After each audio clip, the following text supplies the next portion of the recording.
There's a letter perfectly legal built on federal law that causes debt collectors to go completely silent. Not just stop calling, stop reporting, and in some cases, remove the debt entirely. Today I'm going to show you exactly what it says, why it works, and how to send it the right way. Now this is something very, very important if we are going to win. Let's just say you check your credit and there's a collection you don't recognize. Or a debt buyer bought an old account for pennies and now they want the full amount. Or worse, they're reporting on your credit but can't even prove they own the debt. Well, here's what most people don't do. They panic, they pay, or they ignore it. All three of these are mistakes. All three.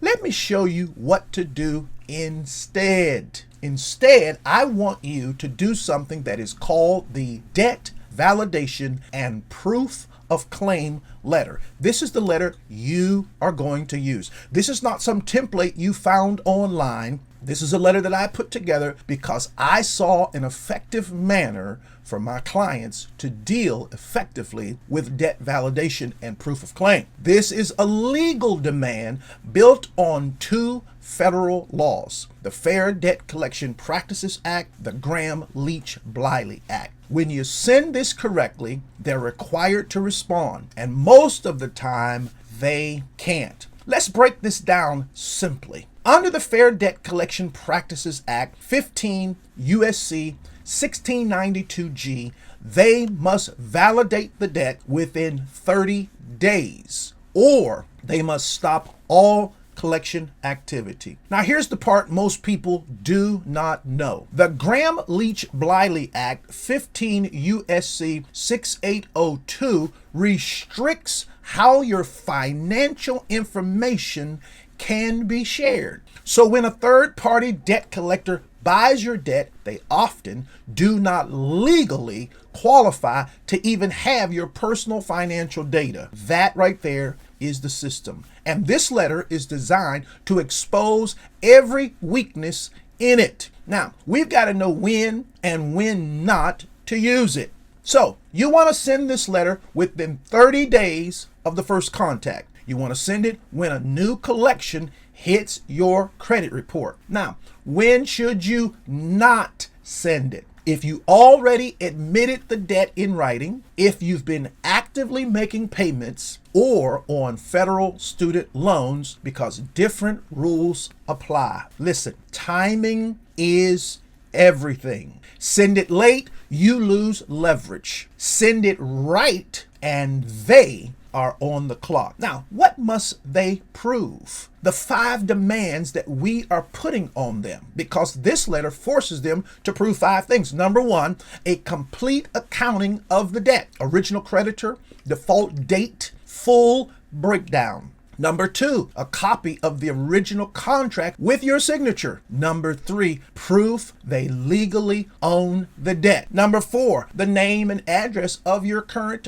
owner. This is the thing. Who owns this debt? And number 5, proof they are licensed to collect in your state. You see, most debt buyers don't have this. They have a spreadsheet, not your paperwork. And this letter walks right up through that gap. Now, here is the hidden weapon. Now, let me show you the real power move. I call this the GLBA test. Under federal law, your personal financial information is always protected. So here's the question. Did that debt collector have legal authority to even receive your information in the first place? If they can't prove that, they fail before they even begin. And most of them, my friends, fail right here. Now, what I'm going to do is I'm going to show you the letter that I'm talking about, because I want you to understand this. So we're going to walk through this. So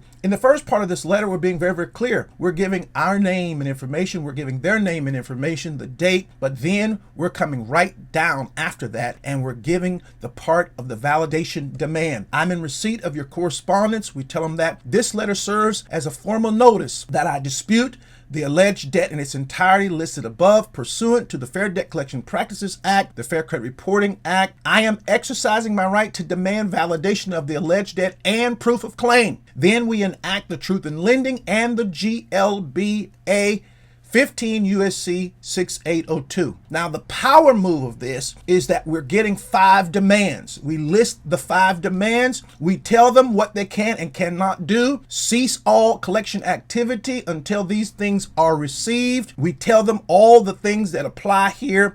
We also are very, very clear what happens if they fail to do this, and then we can get it notarized, sent out to them. And I tell you specifically, make sure you send this letter by certified mail. You see, because this is going to set you in the position where you want to be. Notice in this letter, no emotion, no threats, just law. Listen, if you want the exact template I'm using right here, you can click the link in the description and get my 3-letter debt validation combo pack. It's a game changer. That right there is letter 1, starts the process. Now, what if they validate? Because a lot of these companies come in with these false validations. So I want you to say this to yourself. Okay, they may come in with this thing. What do I do? Well, if they actually validate the debt, here's a good question, but here's the answer. First, don't panic. Check your state's statute of limitations. That could be between 3 and 7 hours,